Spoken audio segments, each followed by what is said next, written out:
How are you? How y'all doing? Oh my God, it's Sunday. How did we get here, everybody? How did this happen? Whose fault is it? Hey, come on up. Jump on in. There's mics on the end. There's one somewhere in there. Cool. We ran like all the way here. Oh, good. So we're going to ask you the first question, so you're winded, if that's okay. Good. Hey, so first off, who in this audience has thought about being an animator, or who wants to be an animator? Yeah. This is awesome, because this is for you. This is really great. We have a very diverse group of animators, people who do different things, both make shows where they start the beginning and end, and they're part of every part of the process, and then other people who have done animation before, but now work at companies like Rooster Teeth, where they only do a very specialized portion of that, but that's all a part of the greater whole. So we're talking about getting a job in animation and what that means. So I think that this is a really good group. And we're just gonna kind of go down the line really quick and kind of announce everybody and talk about what they do. My name is Jason Waite. I write Red vs. Blue, a bit for Genlock, and I direct it. So I hire animators, mostly. Here you go. I'm gonna pass this one to you and pass it on to him. Oh, cool. Hi, I'm Jonathan Lester. I am a 3D animator for Genlock, and I will start animating for Ruby next week. Oh, okay. I have one. Yeah, I'm Lee. I do my own animation and only Lee at YouTube, where I do all kind of pop culture mashups and parodies. I also write on Camp and I've written on Red vs. Blue. If you've been to the Camp panel, I've written that episode that they screened. Yeah. I am Alex Leonard. I am the lead 3D. Oh, it's on. Yeah, we're good. We're good. I'm just quiet. Okay. I am the lead compositor for Genlock, and I got lucky and wrote a couple of PSAs for Red vs. Blue. Jesse. Hey guys, I'm Andrea Ratsos, and I'm a 3D animator on Genlock. Very cool, very cool. So, my name is Cohen Wooten. I'm the supervising producer of Rooster Teeth Animation, and I get to work with a lot of amazing people every day. So let's kind of, so here's the format that I like to do. We do this every year, where we talk about what it is to be working in the industry, and we want this to be a conversation.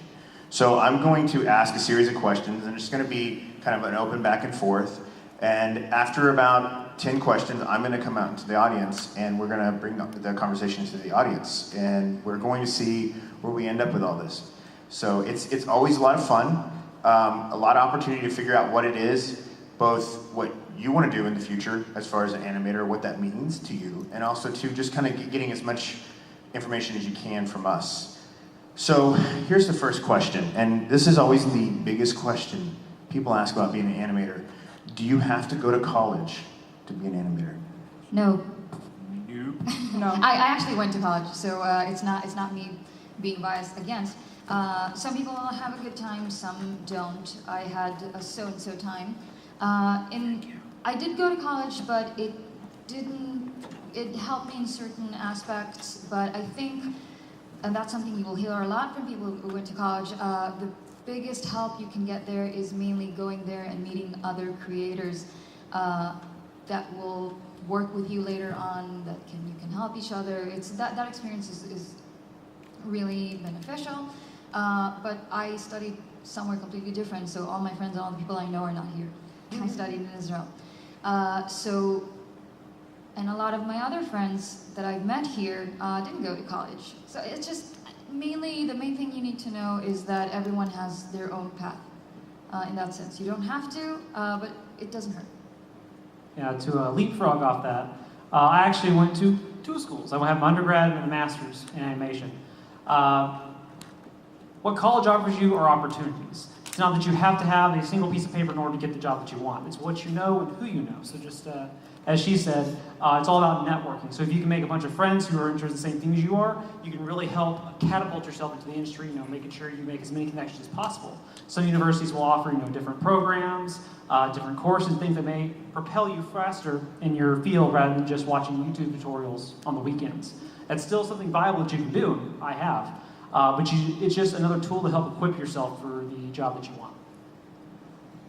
Yeah, I think any creative degree gives you the opportunity to practice, and it forces you to practice. And I think people don't necessarily do that to the same rate every day, month on month at home, because when we're our own bosses, we're pretty lax about it, let's be honest. Usually when I'm looking to hire an animator, I look for a college degree, but I never check with the college that they actually got the degree. And I'm not saying that you should pretend. All I'm saying is if you're good enough, then what's some extra letters at the end of your name? Yeah, you think a lot about it, and I think my biggest takeaway, I mean, look, working at Rooster Teeth where we have, over 180 people working with us right now, and it's growing exponentially. I think about, is there a difference between somebody who's went to a college and their abilities versus somebody who hasn't gone to college for animation, maybe gone something else, to somebody who's never gone to college at all and self-taught, and it's hard to tell a difference. In fact, you can't tell a difference, I think. And I think it has a lot to do with that we do our best not to we hire the best possible person. We look at the real, we look at the quality, we look at their personalities, and that's what we're looking for. At the end of the day, I don't know how much we actually stare at the resume at the very bottom to see where they went to school, right? So while I do think college is important so that people have I think it brings the sense of, you learn a process and how to work with a group of people. I think that's really important. You learn how to network because that's just something you have to do in college, but you don't learn how to be an animator in college. I say it takes to be a true animator, you have to add on the additional studio experience, right? And the only way you get that experience is to go to a studio. Yeah. To add to what you said, that's something I wanted to also add before, but I forgot that I think that if you don't go to college, which is fine, you can do that, you need to kind of make up for it by learning to work with people on your own, reaching out. You just have to do harder work, which you might not consider harder because you rather do that like that, but you have to compensate in other ways, learn to work with people. Whenever I go to job interviews, whether writing or animation, the interview is to kind of see if I'm the kind of person they would like to hire. They never ask me if I went to college. I've never been asked once, but what they're looking for is someone who has that experience. Whether it's I've been to college or I have a YouTube channel that did very well and I work with animators and it works. That's great. So let's say I can't go to college. Just say for a multitude of reasons, I want to be an animator and I can't go to college. How do I learn to animate? What's the best way to learn how to? Anyone, just kind of throwing it out there. Say that I'm looking to get in the field to be an animator, right? I can't afford to go to college, or I don't want to learn in that setting. How can I learn to be a great animator? What are the tools out there beyond school? You could do what I did and just stumble into it. Oops, I animated. It's not far off. My story is 100% different from everyone else's here. They've all, got talent. Come on. I know. Slow down. Cohen interviewed me to help out the Machinima team for RBB 13. It was supposed to be a 3-month thing, and then I was out because playing video games isn't as hard as. Well, that's not true. Anyway, but it was just one of those things of I had downtime and they had the software, so I kind of started learning Premiere. And then after RVB was over, I just asked Cohen what else I could help with, and they gave me on-the-job training for After Effects, and then that just kind of led to where we're at now. I want to add to that too. It's like you're now a lead compositor for Genlock. I mean, so the road you've taken, that's been a large, great road that you've come down from just kind of getting in and saying, hey, that's the path. How do you know that path's right for you? Yeah, no, if you can get your foot in the door, even for something else, mail clerk there's a multitude of different jobs that aren't animators, and you get access to the software and you can start teaching yourself. It's all about taking the initiative and doing it like just getting in there and doing the work. It's not going to just fall in your lap. But you don't have to join a company as an animator to end up as an animator. There are many instances where that isn't the case. I know one of our editors, Ethan, sorry. No, he's not even an editor, he's a layout. He started out as a render checker, and now he's one of our best storyboard artists, so. Yeah. Absolutely. Any other thoughts? Yeah, one really good resource if you really want to learn and don't really know who to reach out to, there are stuff like Animation Mentor where it's pretty much you're taking a class but you're not actually going to a physical university. A lot of people have done incredibly well by taking that program. I actually know personally a few people that went to school but also took Animation Mentor classes, and it was really interesting talking to them about the differences between the in-class setting and the mentoring setting, and it was really amazing to see how much they improved just from that information alone. If that still kind of makes you nervous, if you still can't really handle like the monetary value of that, like your pockets are a little empty, I totally understand what that's like. Honestly, if you can find any sort of animation people online and reach out to them to sort of get a conversation going, if you can get somebody to give you some critiques, some feedback, just kind of ask them a few questions about like, hey, could you really teach me a few tips and tricks here? People, like, all of us animators in the community, like, we're really nice, we want to help you, we really want to see you guys succeed. Like, I really love when people come up to me and they're like, oh, I got a question about this, and you did this well, like, can you help me out? I'm like, of course I'm going to help you. So if you can find sort of a group of people that are willing to sort of work with you, one-on-one, maybe even over Skype, or even if it's just over emails, just getting that second look from somebody else is really going to boost you further. And if you can get a lot of people to give you that information, it's going to be way more valuable than watching a YouTube video. That's a great point, and I kind of want to toss that to Jason Lee, because you guys have worked with a lot of outside animators to make your own projects, right? So it's kind of like you're probably got a lot of tips and tricks from working with them and an understanding of how to do your job better, right? Yeah, I mean, for my own part, if I look at animators' work and I see that they're obsessed with animation and they've got great taste in it and they've clearly watched so much of it and worked out, okay, this is the style that I love the most and this is the style that I want to do the most, and they may not necessarily be the same thing. It's the same as any creative art. If you like doing it, you'll do it a lot and you become very, very good at it, and it's evident in your reel. I must say that in my experience, the animators I've hired who didn't get a formal education tend to be less reliable as a rule. So I think if you think about the fact that you're not only in education to learn the craft, but to deliver things on time, to be reliable, to put yourself in a social or business situation and become fluent in communicating with people in that setting. If you can do that independently, you don't need a degree. So Lee, and I want to come back to that idea, which is really interesting, but Lee, when you worked with other animators and being an animator, have you think that's informed you and improved your animation abilities? Yeah. The echo here Is the hard. feedback strange? Please tell me again. So look at it this way. So when you worked with all these other animators, right? Yeah.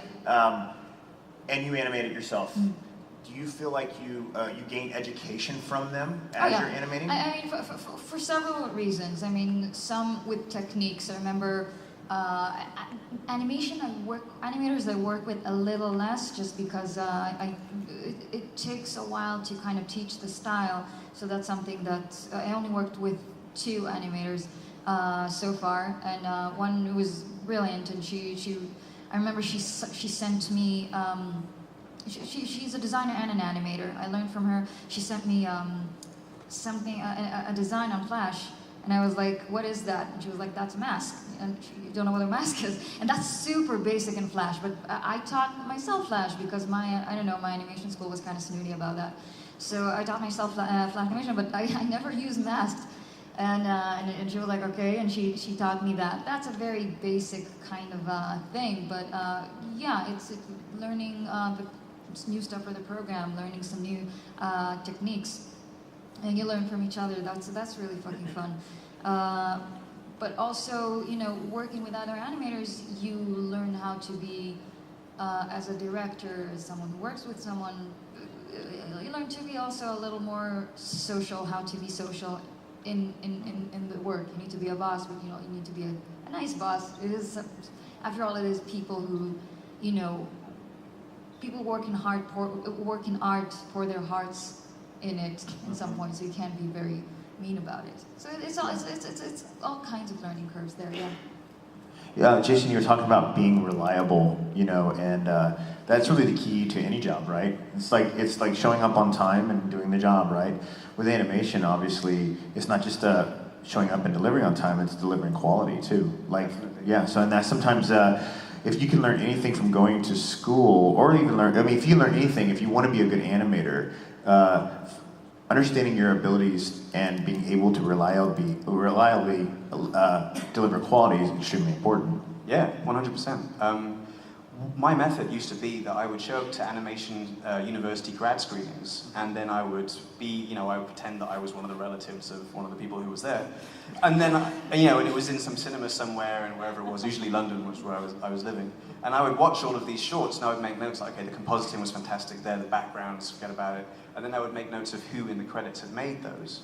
And then I would see them afterwards with a fistful of business cards, and that's how I built my teams back in London. And you don't necessarily have to go to university to find people, but it does help in some ways. Like you had like Disney reps hunting around after the screenings and what have you. I mean, this was in London, but the university wasn't from London. So Just all those people willing to work for free, huh? well. So I'm gonna kind of change gears a little bit to our next question, and Jonathan, I'm gonna let you lead this one. So say I'm training to become an animator. Should I train to be a generalist or a specialist? That's actually a really good question. Someone else on the Ruby team, I forget who it was now, said that, oh no, it was Matty B. He said that being, huh? It was Matty B. Yeah, he said he came on originally as a generalist, but he had a specialty in animation. So he says that it's a very good idea to come in with a broad skill set. Not that you have to be, a 10 out of 10 in every single one of those stats, but come in understanding, okay, I can do all this stuff, but this one thing is my passion, and really drive home that you're good at that and you love doing that, and now become more evident in your work. I can model, I can kind of rig, I can kind of light, but my background is in film, so I can edit, I can composite, I do a lot of things in the post side. So I have an extra skill set under my tool belt, but I also want to be an animator. So I can try to fit myself in the pipeline wherever I need to, but I also have knowledge of the entire pipeline, which is crucial when you're working on a film with a big team. Or not a film, just any kind of project. Yeah, I definitely want to take on that because this is something I have a very passionate opinion about. So yeah, it's really, really important that you actually know the pipeline. Like, you just have to. You don't have to be super great and super perfect every single part of it because one, that's a ridiculous amount of stuff you have to know, and two, it takes a really long time to get really refined in each section of it. But if you can have skills that spread out a little bit wider and then pick your favorite, because usually when you're discovering the pipeline, it's only by experimenting and actually practicing each faction that you actually figure out, oh, this part I liked, or maybe I thought I'd like this and I really hate it. So finding your niche that way and then really digging down deep into that is super, super good. Because if you can know it, you're helpful, you're a good asset. But if you can get really, really great at that one thing that you do and then help out and be able to problem solve stuff, that's even better. One thing that I've noticed too with a lot of people that are in the creative industry, a lot of people kind of blow off any of the other classes that aren't studio related. And I really want to express how important it is to be a very well-rounded individual. Your communication skills are so important. If you want to be a good animator, you're never going to be working completely solo. You will always be on a team. So remember, you have to communicate and communicate well across all departments, between your leads, between your coworkers, between anyone you're sharing shots with. If something happens, you have to be able to talk to the riggers, to the layout team. You just need to be comfortable and really good at explaining what's going on, how you need help with it. And then all those other classes that people like, I don't need to know art history, I don't need to know media literacy theory. Guys, it actually really helps to know that stuff when you're animating. If you really want to be an animator, please look into studying some sort of acting, because that's really going to improve your process. That's going to make you understand, why is the character moving this way? How do we get the character to move this way? What is the motivation for this? And that alone is going to push you further than other people. And it'll just keep going and going until you all of a sudden, because you're open-minded to all these other things that other people don't think are related, you're going to have that epiphany moment where like, wow, literally everything can be related back into animation if I just take 2 steps back and think about it. And then you're already pushing yourself as a better asset than a lot of other people. Well, that was a really great response. Really, really good. Yeah. I was going to say, I was going to echo that. Acting is so important. You know, if I'm hiring somebody, it's because they're as good an actor as they are an animator, even if it's not physical. That's great. Just to add one little thing on that, I saw a couple eyes glance down. When we say that communication is important, it does not mean shy people cannot be animators. Yeah. That is perfectly fine. You can be shy, you can be fairly antisocial, as long as you can get your ideas across. If you're working on a team, whether it's in the office or remotely, you still need to be able to say, hey, this is what I want to do, give me some feedback, have a dialogue open with them. Does not mean, if you have an inverted personality, you cannot animate, can't be an artist. You absolutely can. You just have to make sure you can polish up on your communication skills to make your ideas clear. That's great. Yeah. Go ahead. Did you have something to add to that? Or Oh, no, I'm saying that's really important because... I have, then you know what, we segue really great into what I figure is going to be one of the most interesting things we tackle right now, is how do you take and give critique properly? We actually did this the other day. Yeah, and this will be a conversation that we'll soon get into the crowd, and then after this question, we'll start taking questions from the audience, but this is something that I think is really hard. If you're not used to the studio environment, you're probably really nervous. You're not sure how to take critique, right? So yeah, what do you guys think? What is the right way to give and take critique? You need to mentally prepare yourself before said critique and remember the facts of reality. When someone makes a comment of your art, it is not a direct reflection upon yourself as a person. So if someone makes a comment and it means you have to fix something about your art, that does not mean you are bad. It does not mean your work is bad. It does not mean you're a horrible, ugly person and you should cry in a corner. Like, that's not at all what it means. Like, guys, really. It's never a bad reflection on you because art is subjective. And especially as an artist, especially as an animator too, we kind of live in this world where we're our worst critics and we can literally work on something for hours and hours and hours and we'll never see it as perfect. That's just how it works. A lot of things are based on perspective. So if someone looks at your thing, everyone's always going to have a different view or understanding of what it is. Everyone's always going to have different ideas about how it should be changed, how it should be fixed, but critique should always be geared to improve upon it, because there's always room for improvement. I'll give two angles to receiving critique. The first one is when you work for someone, remember you can kind of talk back, say maybe your opinion about it, have a conversation about it, but eventually remember that it's their baby. You're there to bring out their passion. Eventually you need to learn when to let go and when, I think you might be wrong and this is why. Explain why your opinion might be the better one. They might say, you know what, I didn't think about it that way, you're right. And they might say, nope, I still think it's my way that goes. And you're like, okay, again, they're seeing their baby being given changes to. You might be right, but it doesn't matter, it's theirs. And you're there to do that. The other point of view I have to say is also as an independent creator receiving critique from critics or other kinds of people who respond to you, then there's no right or wrong. You need to kind of learn when that critique might be beneficial to you. You know what, that point strikes, let me think about it. Yeah, I think I'll improve for the next time. Or when you see something that might not be right and might have to do with that person's sensibility towards a subject you wrote about that they don't like, then you're saying, I'm not gonna take that critique. Thank you, but no thank you. Yeah. It's kind of learning. Yeah, it's kind of sorry. It's kind of learning, never getting offended. It's not about you, never. I mean, if it is, then screw them, but still don't get offended. They might have a problem with, with you being a woman, or with I don't like Infinity War. Why did you make a video about that? Your work is bad and you should feel bad. Yeah, but never get offended, but always remember, try to kind of understand, again, if you're an independent, this is kind of hey, I don't like this. Okay. Yeah, and to build upon that, to get a little real, as artists, we seek validation. We poured, our heart and souls, hours, days, weeks into this certain thing. So don't go into a critique expecting, okay, tell me my work is good, tell me I'm a good artist, tell me I'm okay to do this. No, you're looking to improve your work. You're going to get bad things said about you. You can have the best animation ever, it's Pixar level quality or whatever you want to look at it as. You should always be open to growing as an artist. Not just an animator, not just an illustrator, whatever it is. Be willing to accept critique as a way to grow. It's not like, okay, I'm the best thing at what I do, but someone told me this one thing is bad, so now my entire animation is bad, I have to scrap it and start over. No. You always constantly have to be building your skill set, and it's not going to be happy rainbows. It's not, Ruby chibi all day long.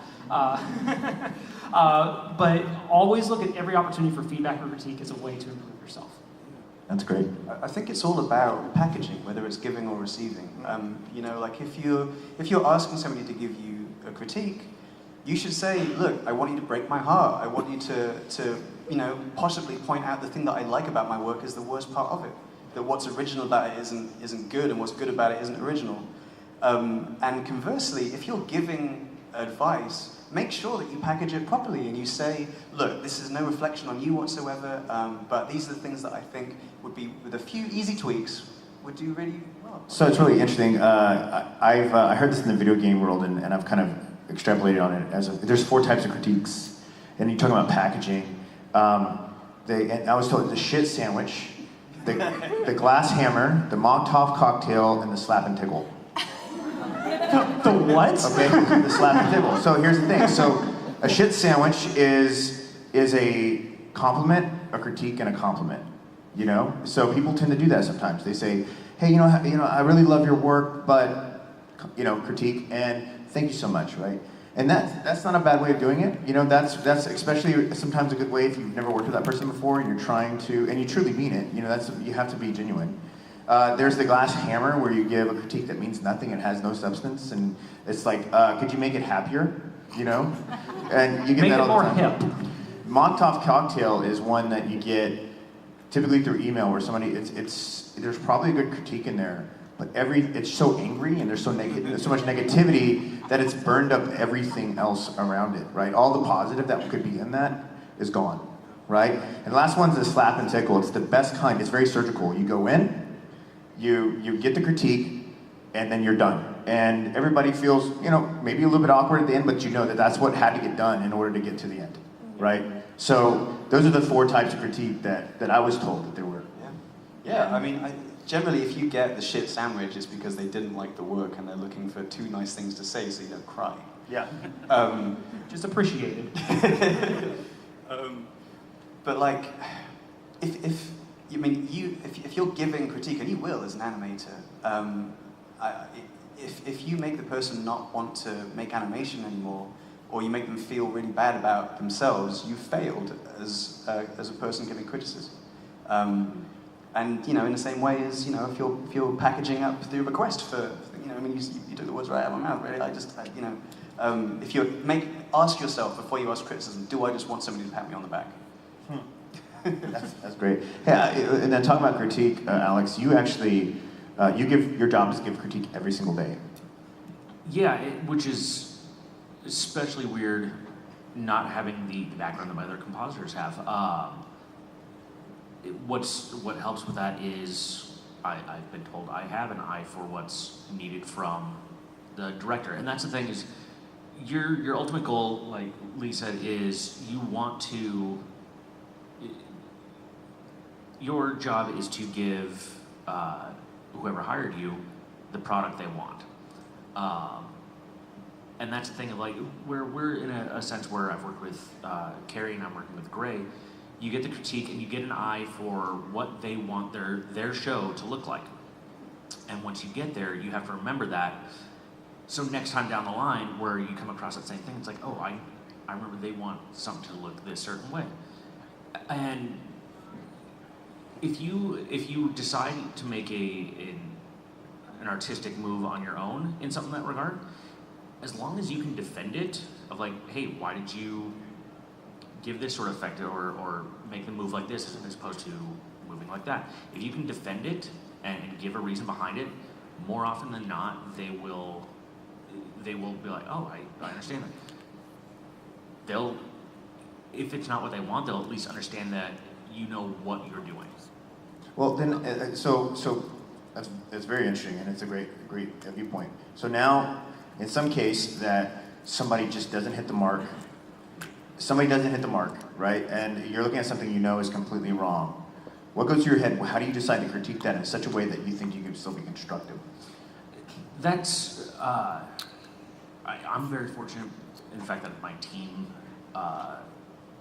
is very open to criticism, and you can tell them, you know, what you do is you don't overemphasize the good because then it becomes that glass hammer like you're talking about.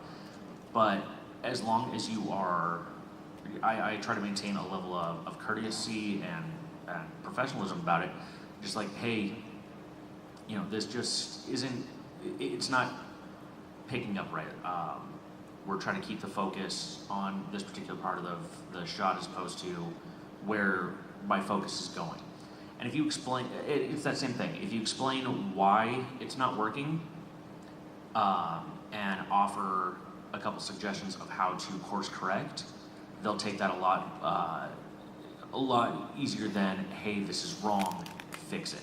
If you aren't able to give answers, or if you aren't able to explain why something's wrong, then how are they supposed to understand why it's wrong? It's also, you know, it's like real life, you know, it depends on the person you work with. You know, you tell someone that their haircut, it doesn't look good in a certain way, and you'll tell a better, you know, someone that you know longer a different way. Each person you work with, you kind of detect what their sensibilities are about it. Like I write with my partner, husband Oren, who sits there, and you know, if I don't like them, I'm like, it's shit, Oren, it's horrible. That line is awful. Because we can do that, because we've known each other for a while, and we know that we like each other as writers. But you know, when I work with someone new, then you know, it's a little more tiptoeing, it's a little more being kind. It's a little more, you know, yes, stating the good things in the work. And it's, you know, it's not about, you know, avoiding giving them critique as much as, you know, that's etiquette. That's just how you would act with other people. You know, it's interesting you say that too, because my viewpoint is that in order to do this job, you have to pull from your emotions, right? So my job as a producer is to make sure that I keep the emotions and the overall tone in a really positive place as much as I possibly can, because I need those emotions to go right into the show. And so if they start to pivot to the negative, we're going to get a negative product, right? So making sure that we do good critiques and we're letting people, because you know, you have to call out, you know, if there needs to be change, right? But there's a real positive way of doing it, right? And respecting that person is really the key to it. And so yeah, eventually, you know, you're having a lot of fun there, you know, yeah. And that process has to be fun too. It's like, oh, you know, that movement, you know, I thought because he's happy, the movement should be a little more chipper, and now it's a little smoother, you know, maybe we'll do something like this. There's a conversation to be had there, and you know, you both like that job, so that process can be a lot of fun discussing, you know, the character and what their movement should be. Stuff like that. I think you can take a lot of the sting out of the process of getting and giving critique by just, as an artist, being very honest with yourself and looking at what's been done and what is of quality, and then looking at your own work and seeing what the differences are. Being really honest and being like, this doesn't match my own personal standards of what I would necessarily enjoy to look at or, you know, have to work with. That's great. Do you have anything else? Because I actually what I'd love to do is I'd like to bring the mic out to you guys. And does anybody have any questions for our panelists? Cool, I'm gonna start over here. Oh, right, there's actually questions. We'll make our way across. I'm gonna go just because I can. I'm going all the way to the back here. And we're gonna start right here. Which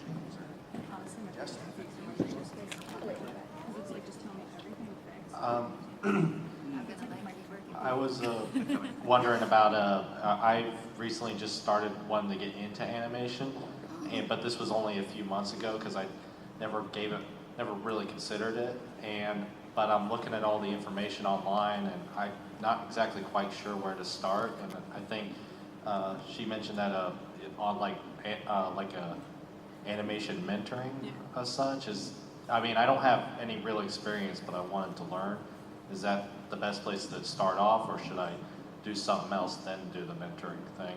We all started out with no experience. Everyone has to start somewhere. You know, you can be, you know, really young or old. You're just jumping into the industry wherever you can. When we talk about Animation Mentor, that's just one resource you can use. Given you cost money, so if you want to save up to do a course, go for it. If that's not an option for you, there are plenty of tools and other resources out there for you. Before you start trying to learn how to use Maya or Houdini or whatever those, you know, fancy pants programs are, learn the concepts, the basic theories of animation, squash and stretch, arcs, overlapping action, anything that you can get your hands on, whether it's just 2D or whatever you want, learn the basic concepts. Once you know those, you can pick up any tool that you want. At SCAD and all the other schools I've been to, they really try to force those on you. And you're like, why do I need to know animation history? I already know who Mickey Mouse is. No, I'd be dead serious. Like, the old men from Disney, they pioneered the whole deal of all the illustrations, how the concepts work, and knowing those core principles really helps drive home what animation is and what you like about it. And that one motivation will really spearhead your process into what you want to do. Yeah, I'm going to piggyback on that. I'll let you in on a little secret. So I did not animate ever prior to going to school for animation. I mean, like, I was handed a light box and an independent study and a piece of paper that had the I got 9 old men stuck in my head. That had the 12 animation principles labeled on it, and they're like, have fun, and that was it. That was terrifying. I did not actually start legitimately learning animation and actually working with cell animation until my sophomore year. So there's actually a really good amount of stuff that you can do even before just jumping into animation itself. Like, definitely do what Jonathan said, learn the principles of animation. So once you understand them and you know them, consider how to apply them and then practice the application of. Definitely start with a bouncing ball before anything else, work on animating a flour sack. But even prior to that, really get nitty-gritty understanding anatomy. Just practice life drawing. That's super important. 9 old men, they all started as illustrators. Now, doing gesture drawing is a little bit different than the traditional illustrations of, sitting down and drawing for someone for 4 hours. We tend to do a lot more quicker, focus on the gesture, the line of action. But as long as you can get really strong foundation in drawing actual anatomy between people, between animals, practice staging, understanding space really well in perspective. Once you have those artistic foundations really strong, that'll help you transition into the actual practice of animation so much quicker and smoother. Sorry, that was a lot of info for a little question. It was a lot. Wow, really great. Thank you. Yeah. Hello. Yes, I liked your tip on getting pipeline experience. What kind of, are there programs to learn, or are there places to volunteer for the pipeline experience? Because there's a lot of different jobs in animation. And I know it's kind of tough. Like, I know with Rooster Teeth, we're more of a traditional pipeline now, where we have our, everything starts in concept and ends in editing, and hits editing almost every point of the way. You get layout, camera, animators, final camera, lighting, render, composite. But we didn't always start out that way. It was always kind of like just, okay, here it is, go. So everyone's going to do it a little bit differently, but there are still the fundamentals of just like, this is what it takes to get a shot done. And one of them that really laid it out for me was Pixar not too long ago put out, hey, here's our process. And it turns out it was an awful lot like ours. So you just kind of learn, again, like I said earlier, you don't have to be a subject matter expert on each step, but if you get a general scope of what they're doing, that helps you out when you find out what slot you go into. So maybe find a process that appeals to you and try and emulate it as much as you can. Yeah. And again, like Pixar, those guys obviously know what they're doing. So it's not a bad place to start. But they actually go really in depth on like, here's when edit first comes in, then edits back again, then edits back again. And in between there, it can be camera and audio or animation and just, there's kind of just the basics of them. Yeah, there's one thing I will add to that. There's certain, so a pipeline can be interchanged depending on what you're able to do, right? Like, so if you can do animation all the way to comp, that's great. But there's certain things that I suggest not doing later. Like, finish the entire script before you start animating. You know what I mean? And I know that sounds funny, but that actually happens and even in our pipeline sometimes, we may not have, when we were on RBB 13, we started working on the fight for the last episode before the script was done. And then we had to go back and change some things so that it would flow. So just remember, there's certain kind of like thresholds you have to go through before you can move forward. So script writing, please storyboard. Storyboard is the most important and the cheapest way to fail. So storyboard, and you'll get your ideas out there and you'll figure out what you can't do. And then, obviously do animatics. That's your first pass, and do your own voices. But those are, to me, are the most important things that you have to do. Now, if you want to animate a shot and then comp it, and then animate the next shot and do it that way, that's up to you. But make sure you get your story and your pacing down as tight as possible. Yeah. So, What up? so my question is, for us who aren't as artistically, are not as artistically inclined in terms of drawing and stuff like that, what are the things we do when it comes to things like trying to design a character or environment, animals, stuff like that? What's your end goal here? Are you trying to make your own series? This is more if I ever want to do like a personal short film or something, and I want to say design a character or something like that. Just I'm not as good as drawing. I practice. That's something I've been frustrated with. But what other steps I could do to design a character, design a person, or come up with a unique animal or something like that? Wait, are you asking how do you want to draw? Or you want to kind of help? If I'm not as good at drawing, are there other ways for me to design it in 3D? Other ways to kind of let someone else know your vision, you mean?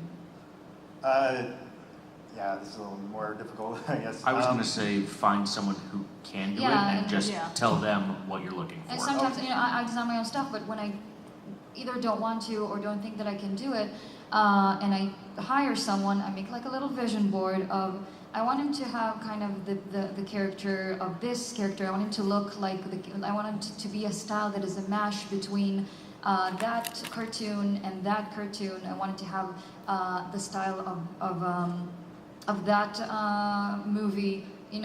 Big studios do that. It's kind of a vision board that, this is kind of how I imagine this, and you hire someone to kind of fulfill it according to that. You have to understand, in my school, there were some people who just didn't draw. They were hired without drawing, and even as they studied, they were not good at it, but they were. I remember one guy who was just an amazing animator. He animated a lot of geometrical kind of spheres and stuff like that. He was really good at effects and stuff like that. He didn't really know how to draw.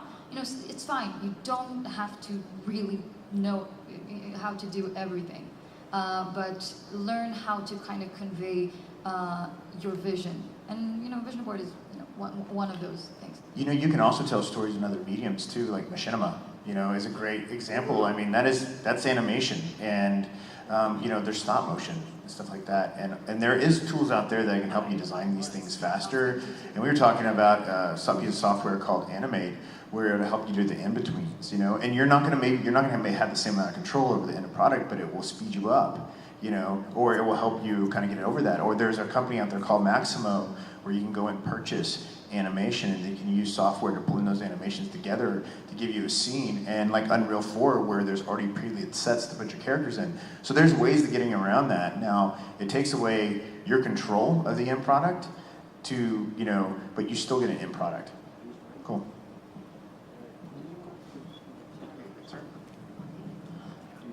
I had recently just made the option to go to college for animation, and I was wondering what classes and courses would you suggest I take, not just animation? Are you talking about things that apply to you or for your curriculum? When you're given a degree, unless you're going to a trade school, you do have to complete certain classes. I'm not saying, you have to know algebra, to get to this point, but you're going specifically for animation, correct? Right. So what university is it? Just curious. Lamar Institute. Okay. In Beaumont. All right, got it. So usually you'll have a core curriculum, trying to get your degree. So you'll have like a film history class, animation class, 2D, 3D principles, all these things leading up to it. I think you're asking about electives that are things outside your curriculum that can help you. Your different schools, different universities may offer different things. And it really depends on how you can take that class and apply it to what you want to do. I know a lot of people, because I went to SCAD for my grad school, and they had a big fashion department there. So some people really wanted to learn how to design characters and make rigs that had more cloth physics to them. So they actually, as an animator, would take fashion classes to help apply that knowledge to what they wanted to do. And that's a really bizarre, left field kind of scenario. But you could possibly look at all the ones that are offered and say, what directly applies to me? If nothing else, you can do something called directed studies or an independent project, where you go and talk to your professor, who the head of your department is, and like, hey, I want to do X, and they'll work with you to accomplish whatever that goal is in that one elective. Oh, I mean, I had a friend who took like extra classes in our school that had to do with like history of the Middle East and stuff like that, because she wanted to make content that has to do with that history. She wanted to make a show, stuff like that. So it's kind of the same. It's it's I don't see it really as that out there, but but it does sound like it. Like anything that that appeals to you specifically, that that you'd want to concentrate on in addition to animation. So it's more about what form of animation I want to take is how I focus on it, like the fashion. I mean, Yeah, do you want to be more like 2D, 3D? Do you have a specific stop motion? 3-dimensional. Okay, 3D. I would definitely recommend, if you have a motion capture program, doing that. If you have any sort of acting classes or like actual physical performance classes, try to take some classes with them. Big That'll emphasis on be acting. A lot. Special treat. I actually got to talk to Doug Sweetland a little bit, get a little bit of advice from him, and he's actually the one who really pushed and told me about like really looking into studying acting more. And the more that I actually do so, like the absolute better I'm actually like discovering things in animation. Like it's a big deal to really understand how to approach acting and how a character does things, why, what's the motivation. Right. Best of luck to you, man. Thank you. Yeah, good luck. thank you so much. Hi there. So I live in South Dakota, and South Dakota's not really known for its animation programs or anything like that. Some tips and tricks you can give me to like sort of network with people, places that I can go like on the internet, for example, where I wouldn't necessarily find people to network with in South Dakota. Talking about online communities to go. I mean, there's lots of places out there that aren't specifically animation oriented for a forum or any sort of relation like that. So you can find some forums on Reddit. Is a good place. I mean, that's just the instant go-to people think of. Avoid YouTube comments kind of areas. But yeah, I mean, there's lots of different options out there. It just really depends on what you want to do. Well, I mean, okay, let's fast forward 10 years. What do you want to be doing? What's your end goal? I'd ideally like to be doing compositing work, post-production, really editing any sort of like film or media. So you're working in post then, really? Yes. So Creative Cal's a good place. yeah, that works. Finding projects that you like that might not necessarily have the polish that you can add to it. Because I mean, obviously you know some things about compositing and editing and everything at this stage. One of the things that helped me get independence projects off the ground was that I sold the dream to people, and now those people who work with me are in studios that some were in Cartoon Saloon who made Secret of Kells and The Breadwinner and all that stuff, and like it's a way to build your portfolio. It's not something that happens overnight, being good at it. I say that getting into animation for the money and the success is like planting a tree because you're hungry. It just doesn't work like that, I think, so just seeking out talent wherever you can find it and associating with those people. One thing I do want to add is there's great websites like Newgrounds where a lot of people got their start. I know a lot of people even at this particular festival used to go to Newgrounds all the time. I know I still go there all the time and see what everybody's doing, and some of the stuff is, you can tell people just are getting started, in animation, and other people have been doing it for a while. There's that, and also too, someone mentioned there, like iAnimate or, Animation Mentor. They have, I know Animation Mentor particularly, in particular cities, everybody gets together and they either go to lunch and dinner, they get to know each other. These are students who went through the course and they support each other. So there's that. But there's a lot of communities out there. It depends on what kind of animation or special effects you're doing. You're gonna have to search them out, but they're there and they're large. So.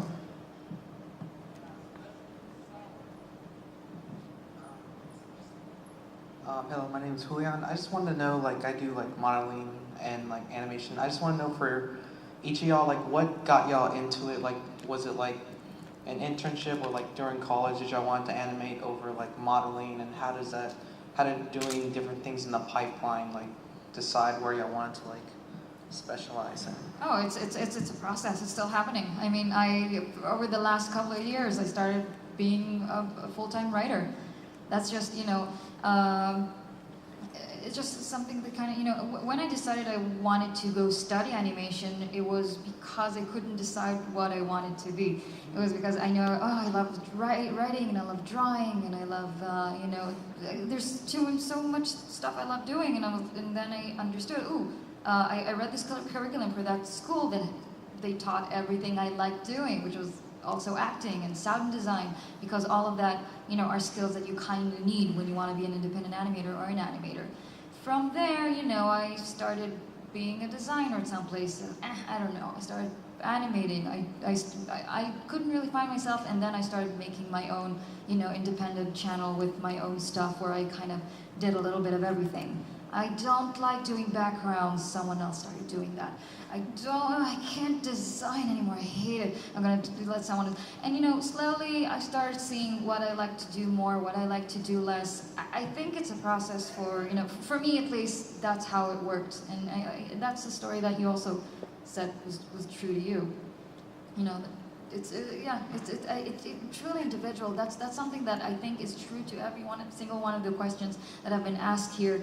Eventually, it's about you and what you like doing. If you intensely dislike a certain element, try to study it to understand the pipeline, but don't force yourself to do anything you really don't want to do. It's your life, it's your thing. Yeah, I really agree with the fact that it's very individualized. I think it's really interesting how she said it's a continuous process. I had a really weird moment of bliss where I kind of realized that animation was what I wanted to pursue with my life. But it came in the weirdest way. When I was in high school, I was the person that did anything and everything. So I was really big in my academics. I was part of the National Honor Society. I was in a competitive marching band. I was doing the color guard competitively. I played the violin. Was excelling at that, and then I was doing art classes, and it was kind of this big culmination of everything, but I'm actually from Michigan.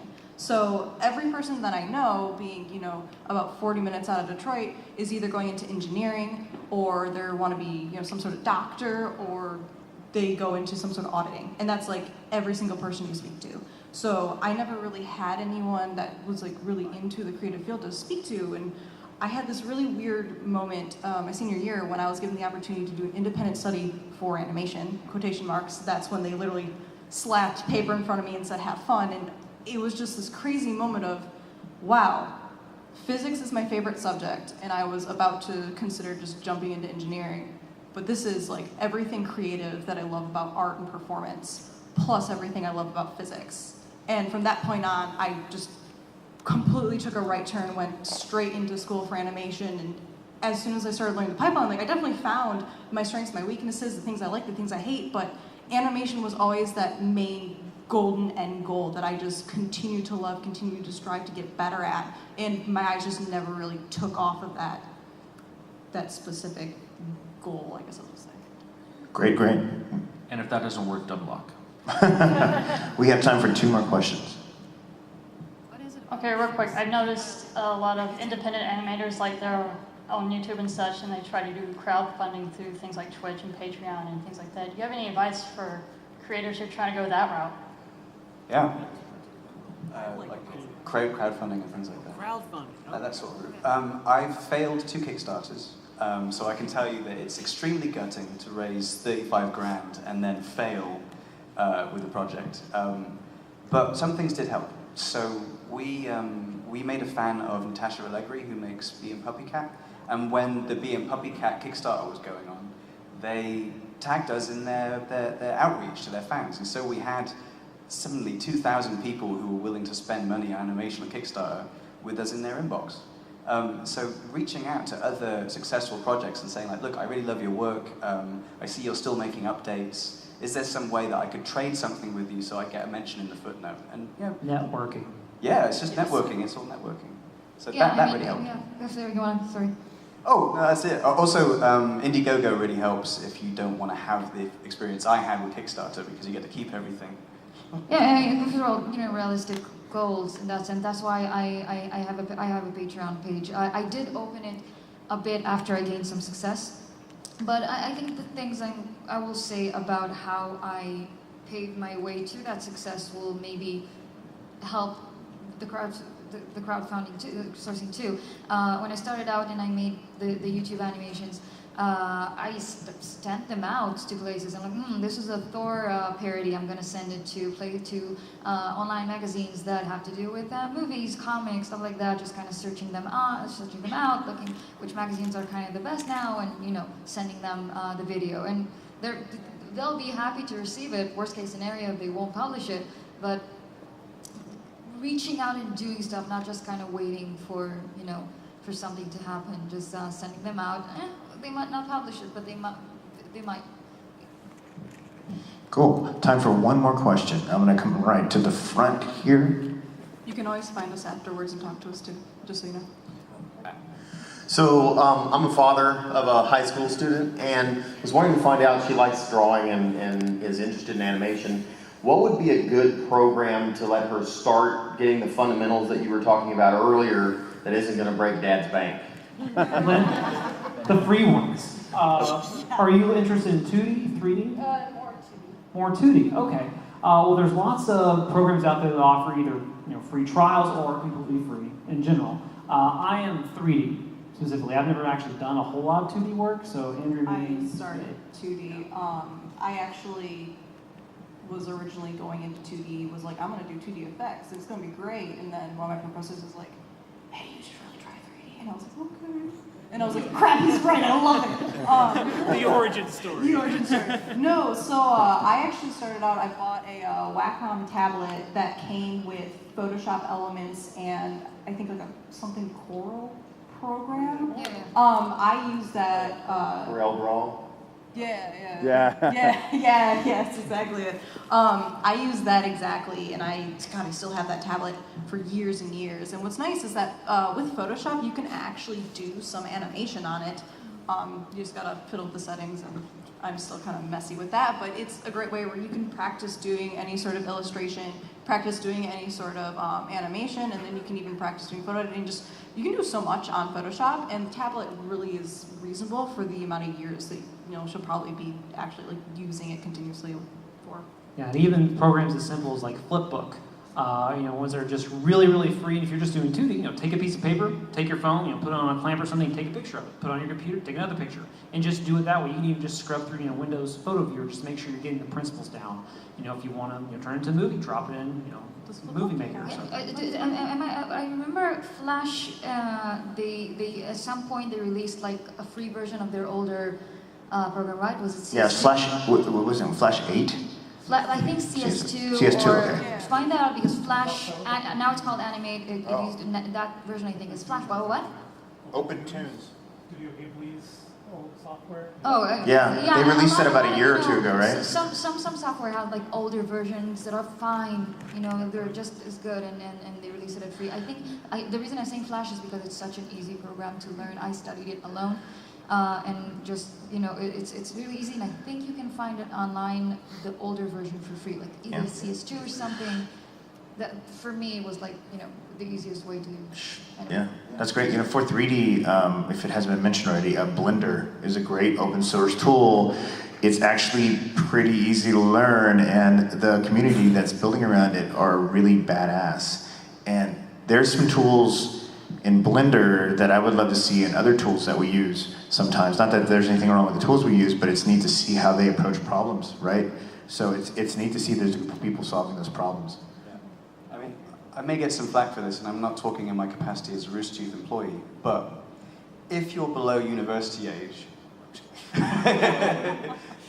those multi-$100 pieces of software aren't being sold to you, they're being sold to studios and educators. If you're pre-university and you don't have the money to do it, and you've got a torrent program, just who are you hurting, really? You're not selling it. You just It's not easy in the US. Maya, for instance, is a free student license. Yeah, you get free student licenses for a lot of programs. They don't check. We're not condoning privacy. No, it's great. It's great. Here at Rooster Teeth, there's a lot of great free software out there, including torrent software, but don't get that. take it back.